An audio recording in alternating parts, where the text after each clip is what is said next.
What's up, all you glorious, gorgeous fucks? Jaxxsin here. Today, I would like to do a video real quick. It's something I've been kicking around in my head for a while, and that is how Bungie failed with Destiny 2. Now, I know that's a quick video, you're asking. How are you going to make that a quick video when you're talking, got to go over the consumable color items that are no longer permanent, the shaders, got to go over, the aggressive fucking DLC fucking model that has stayed and carried over from Destiny 1. Gotta go over the guns, all sorts of different things that made Destiny 2 a failure. But I think it was more the mindset behind Destiny 2 that made it a failure. And that's what I'd like to talk about today. So, when Destiny the Taken King released, you had a huge turnaround from the community. Everyone was like, this is so much better. This is, they fixed the loot. They've fixed all the patrols having nothing to do within the patrol zone. They've actually added area things now, at least in the Taken King area. The Dreadnought was stunning. It blew everyone away. But something else happened with Taken King. And that was that Bungie lost a lot of players. They lost a lot of loyal players. Like, I was a loyal Destiny player up until the point of the House of Wolves. Then I had trailed out, and I thought about coming back for the Taken King once I heard it had a raid. Once I heard all these good things about it, I thought about it. And so, just for shits and giggles, I saw that they were releasing the patch before the expansion released, the update rather. And I hopped on. I was like, I'm gonna play some shit with my buddy Jeff. I was in the party with Jeff. I was talking to him. I was like, let's see what's going on. Is this gonna be worth it? What do they got going on? Come to find out that they had took away my missions, blah, blah, blah. You know this. If you don't know this already, Destiny 1 basically cut day one buyers of not only the game, but also the season pass, expansion pass, whatever the fuck they want to call it. They cut those people off from the endgame completely. The endgame for those people became running the same raids that they already owned, which I understand. I wasn't expecting to get like the new raid for free.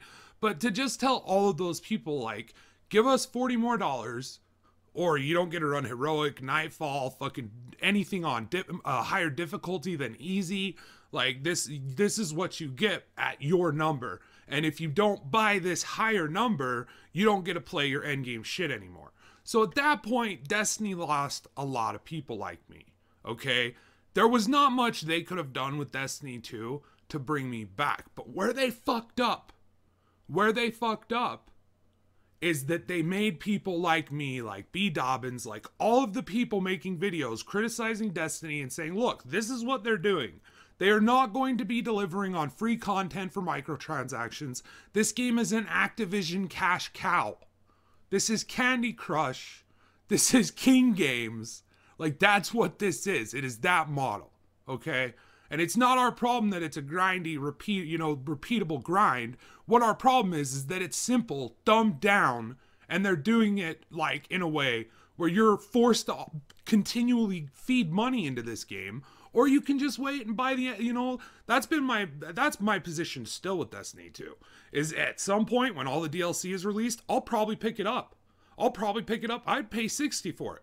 I personally think that at the end, when they are done updating and developing the game, it will probably be worth it, okay? But that's why I didn't buy it, because I saw that trend with Destiny 1. I saw this machine that was going to force me to pay into it, and I started saying, hey, look, go check out B. Dobbins' videos. Once I found out his videos, all the mismarketing they had done, the cut content, things that were swapped around, changed, okay?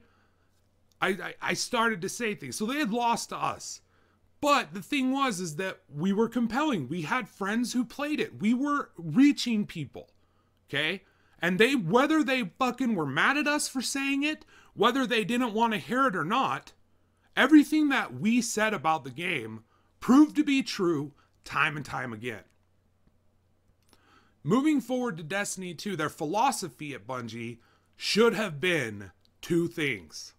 And they should have influenced the decision of every new change, everything like that, where they're saying shotguns and fucking rocket launchers should share the same slot. Their overall focus should have been, how do we keep the players we have now happy? And how do we prove all the detractors, everyone talking shit on this game, Angry Joe, fucking B. Dobbins, you know, everyone who has criticized this game and gotten a lot of attention for it. How do we prove them wrong?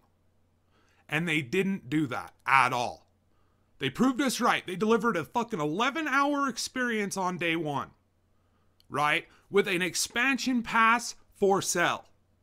They come out and they say we have a developmental roadmap. All right, a developmental roadmap. Call me fucking crazy, old-fashioned, or just stupid. But I was sure that development came before a game was released, not after. And now we live in the era where, you know, No Man's Sky is getting ongoing game award, where it's fashionable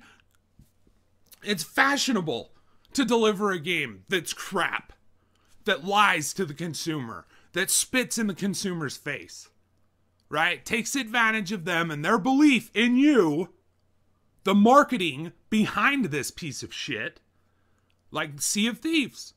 You take your, and then all of a sudden it's like, oh, but you know what? We've got updates coming. Here's a 19 gigabyte download. Just wait. We got fixes. We got content. It's all coming, you guys. I swear to God, it's all coming. Look, we have a developmental roadmap. Okay.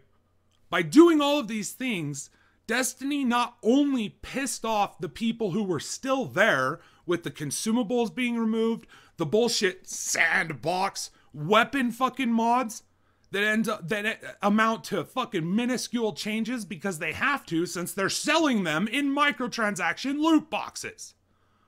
Right? So they can't have any big of an effect. So they're constantly dancing on that line. They're dancing this, okay, well, you know, we got to keep it balanced for PvE, PvP, because fuck doing the extra work, right? Fuck instituting a system where the player can have all slots equipped with exotics in PvE, because it doesn't matter. Right? It doesn't matter if they have all slots equipped in PvE, except for the fact that we only have so many exotics and we gotta only let them equip one at a time so we can get more gameplay time out of these people. See, and people did that in Destiny 1. People grinded it out. They defended it over and over. And Bungie proved guys like me, proved the detractors correct when they released Destiny 2. To all these different problems, right? Like, there's still connection issues. Like, they're talking about, like, the fixes in this developmental roadmap are all fixes. The things they're doing, they're all fixes. Either reverting things back to the fucking Destiny 1 model because it still has more concurrent players, right? Like, why? Why is Destiny 1 getting played more than Destiny 2? Why is it getting streamed more?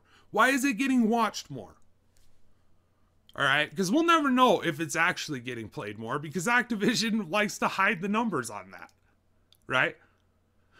But that should have been their focus, was keeping the people here and proving the people who talked shit wrong.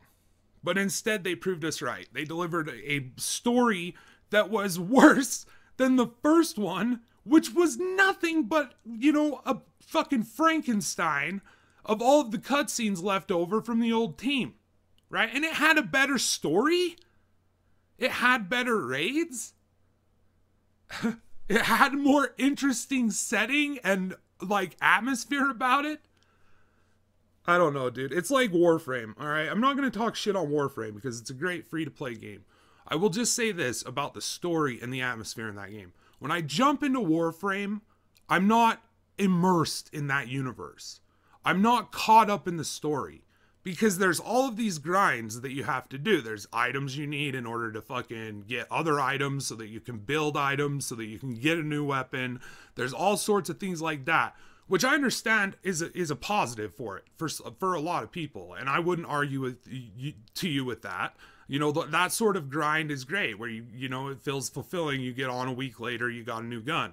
I'm not going to argue with you that it's not a good grind game, and it's got complexity to it, and it's got, you know, layers to it that fucking Destiny doesn't have, and it gives it away for free, right? I'm not going to argue about that.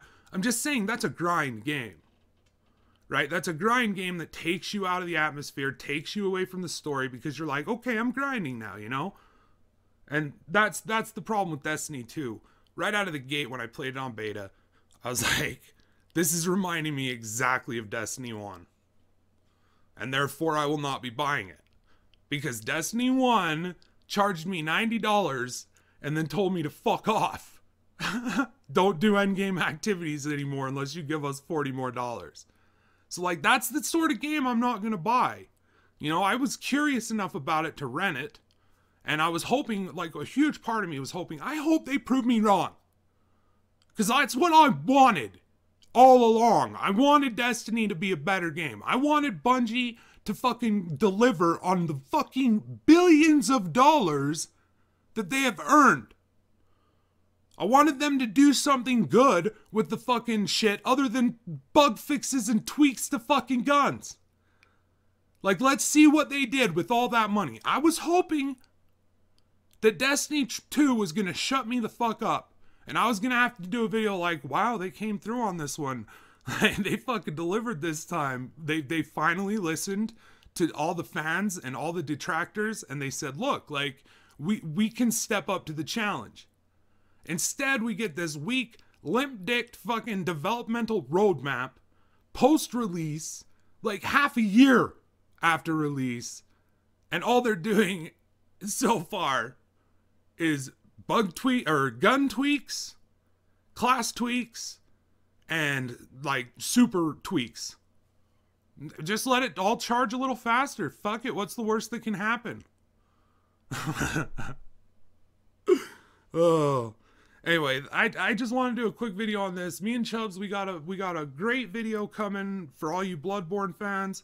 We've been playing through Bloodborne, getting footage. We want to do a long, very long lore video, but it's going to take some time because that means I got to pull footage off my PS4 and transfer it over to the PC. You know, and that it takes time. It takes probably about 20 minutes per 30-minute clip. So you're looking at like almost a full playthrough on New Game Plus. So it's going to take some time. So I wanted to have something today just to throw up. Hope you guys enjoyed. Sorry it was short. Hope to see you next time. Till then, stay awesome, everybody. Fucking love you. That's me, Jaxxsin. I'm fucking out of here.